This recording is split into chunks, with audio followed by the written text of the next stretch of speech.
नमस्कार दोस्तों, आशा करता हूँ आप सब बहुत अच्छे होंगे। देखिए, आज हम डिस्कस करेंगे 15-16 नवंबर का द हिंदू न्यूज़पेपर और पीआईबी का इम्पोर्टेंट करंट अफेयर्स। देखिए, आप सभी को पता होगा हमारा करंट अफेयर आपके सभी एग्जाम के लिए काम का रहता है, चाहे यूपीएससी का कोई एग्जाम हो, किसी भी राज्य का पीसीएस हो, कोई भी वनडे एग्जाम हो। एग्जाम में गारंटी से हमारे यहाँ से डायरेक्ट क्वेश्चन देखने को मिलेगा। नहीं मिले तो हमेशा की तरह बोलता हूँ, अनसब्सक्राइब कर सकते हैं। तो देखिए, सबसे पहले बात करेंगे राष्ट्रीय प्रेस दिवस के बारे में। बिल्कुल 16 नवंबर को ये दिन बिल्कुल मनाया जाता है। नेक्स्ट हम बात करेंगे एनटीपीसी विद्युत व्यापार निगम और नेपाल विद्युत प्राधिकरण और बांग्लादेश विद्युत विकास बोर्ड के बीच में त्रिपक्षीय विद्युत बिक्री समझौता होता है। भारत के माध्यम से नेपाल से बांग्लादेश तक पहला त्रिपक्षीय विद्युत लेन देन ये होगा। नेक्स्ट हम बात करेंगे बराक नदी के बारे में। काफ़ी सुना होगा आपने बराक नदी के बारे में।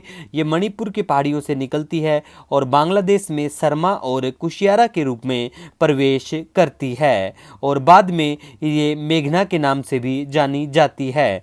बराक की अगर सहायक नदियों के बारे में बात करें तो वो हैं जीरी, सोनाई, लोंगाई और ढलेश्वरी। उप बेसिन एरिया के बारे में बात करें बराक नदी का तो वो मेघालय, मणिपुर, असम, नागालैंड, त्रिपुरा और मिजोरम में बिल्कुल पड़ता है।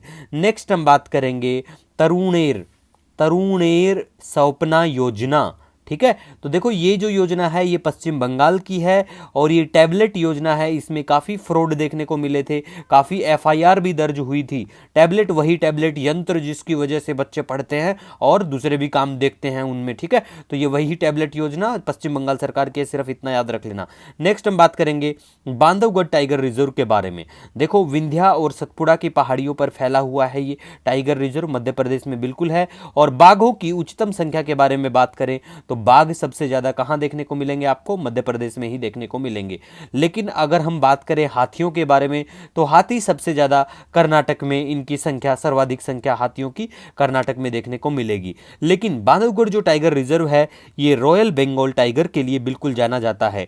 1948 में, आई थिंक ये 1948 नहीं 1968 है, 1968 में राष्ट्रीय उद्यान और 1993 में टाइगर रिजर्व बनता है। नेक्स्ट हम बात करेंगे मूसी के बारे में। मूसी नदी तेलंगाना में है, कृष्णा नदी की सहायक नदी है और इसके ऊपर बसा हुआ शहर जिसका नाम हैदराबाद है। यहाँ पे इस नदी पे आपको हिमायत सागर बांध और उस्मान सागर बांध भी देखने को मिलेंगे। नेक्स्ट अब हम बात करेंगे यहाँ पे अपेक्स शिखर सम्मेलन के बारे में। देखो, अपेक्स शिखर सम्मेलन की बात करें तो ये क्षेत्रीय आर्थिक मंच है, 1989 में गठित होता है। पेरू में इसका शिखर सम्मेलन अभी हाल ही में होता है और ये एशिया, देखो फुल फॉर्म कई बार एग्जाम में देखने को मिल जाती है, पूछी जाती है, तो आपको ध्यान रखना है अपेक का फुल फॉर्म है एशिया प्रशांत आर्थिक सहयोग। सबसे जो इंपॉर्टेंट बात है इस ऑर्गेनाइजेशन के बारे में दैट इज भारत इसका सदस्य नहीं है। नेक्स्ट अब हम गाइस बात करेंगे दिल्ली में प्रथम बोडोलैंड महोत्सव के बारे में। बोडो असम का सबसे बड़ा आदिवासी समुदाय है, ठीक है, याद रखो। और बोडोलैंड प्रादेशिक परिषद के बारे में बात करें, असम राज्य में एक ऑटोनोमस परिषद है।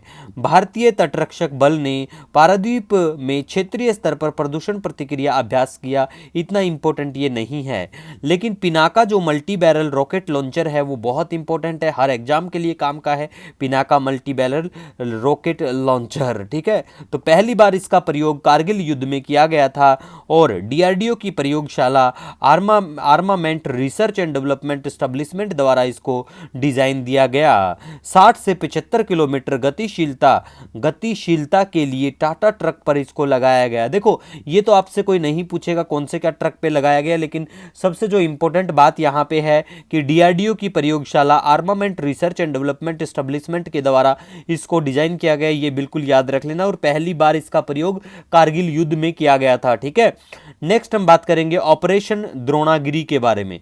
देखो, ये भी इतना इंपॉर्टेंट नहीं है, लेकिन थोड़ा सा ध्यान रख लेना कि नागरिकों के जीवन की गुणवत्ता में सुधार और नवाचारों के लिए बिल्कुल संभावित अनुप्रयोगों को प्रदर्शित करने के लिए राष्ट्रीय भूस्थानिक नीति 2022 के तहत एक पायलट परियोजना है जिसको प्रथम चरण में यूपी, असम, महाराष्ट्र, हरियाणा और आंध्र प्रदेश में लेके आया जाएगा। इतना काम की ये योजना बिल्कुल भी नहीं है ये ऑपरेशन। लेकिन यहाँ पे सबसे इंपॉर्टेंट अगर बात करें पेयर कार्यक्रम जो है भारतीय विश्व विश्वविद्यालयों में अनुसंधान और नवाचार बदलने के लिए बिल्कुल है। ये त्वरित नवाचार और अनुसंधान के लिए साझेदारी है। इसको कौन लेके आता है? अनुसंधान राष्ट्रीय है। ये इसको देखो राष्ट्रीय अनुसंधान जो फाउंडेशन है उसके द्वारा इसको लेके आया जाता है। ठीक है, अब हम बात करेंगे जनजातीय गौरव दिवस के लिए। देखो, चाहे आप किसी भी एग्जाम की तैयारी करते हो, वन डे एग्जाम हो, किसी भी राज्य का पीसीएस एग्जाम हो, सभी के लिए वेरी वेरी इंपॉर्टेंट है ये दिवस, जिसको जाना जाएगा किस नाम से? जनजातीय गौरव दिवस। 15 नवंबर को ये दिवस मनाया जाता है और इस बार बिरसा मुंडा जी की 150वीं जयंती के भी हो गई है, तो ये भी याद रखो। और बिरसा मुंडा साहब के लिए बिल्कुल इनके लिए मनाई जाती है ये गौरव, जनजातीय गौरव दिवस 15 नवंबर। ये डेट याद रखना बिल्कुल, ठीक है। उसके बाद में बात करेंगे ऑपरेशन कवच के बारे में। देखो, ऑपरेशन कवच की बात करें, दिल्ली पुलिस के द्वारा बिल्कुल इस ऑपरेशन को लाया जाता है।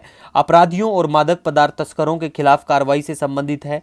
रूस ने गुलाग संग्रहालय को बंद कर दिया है। पूछा जा सकता है रिसेंटली गुलाग संग्रहालय जो है चर्चा में था, कौन से क्या देश में है?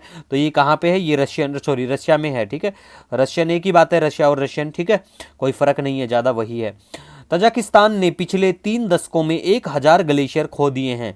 ठीक है, तो कौन से देश में रिसेंटली ये देखने को मिलेगा आपको? 1000 ग्लेशियर जिसने खो दिए हो वो है तजाकिस्तान। मैप में लोकेशन दिखा देंगे, टेंशन फ्री रहो, आराम से बिल्कुल सब दिखाते हुए चलेंगे।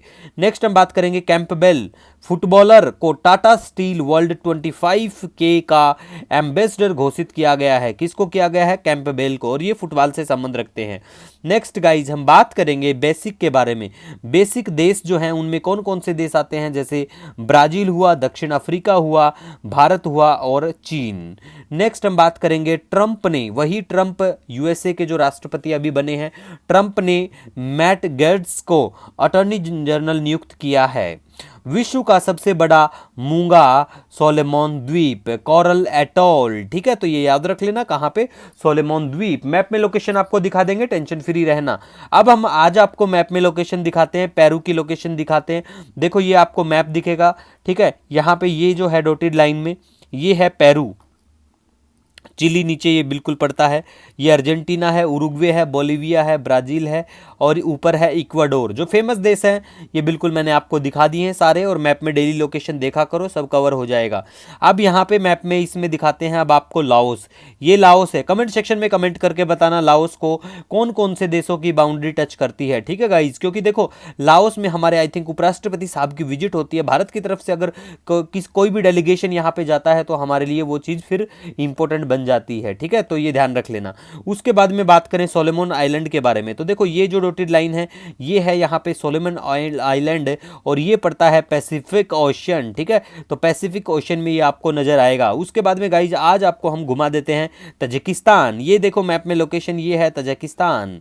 ठीक है, तो मैप में लोकेशन देखते रहो। और देखो, अगर पूरा वर्ल्ड मैप आप नहीं याद रख पाए तो कोई बात नहीं है, लेकिन आपको एशिया जो है वो तो आना ही चाहिए, क्योंकि एशिया में हम आते हैं, एशिया में प्यारा भारत आता है, तो हमारे लिए इंपॉर्टेंट बनता है, हमें पता होना चाहिए। ठीक है, अगर कोई सजेशन कोई सुझाव हो, नो डाउट आप मुझे कमेंट कर सकते हैं, मेल कर सकते हैं। मिलेंगे नए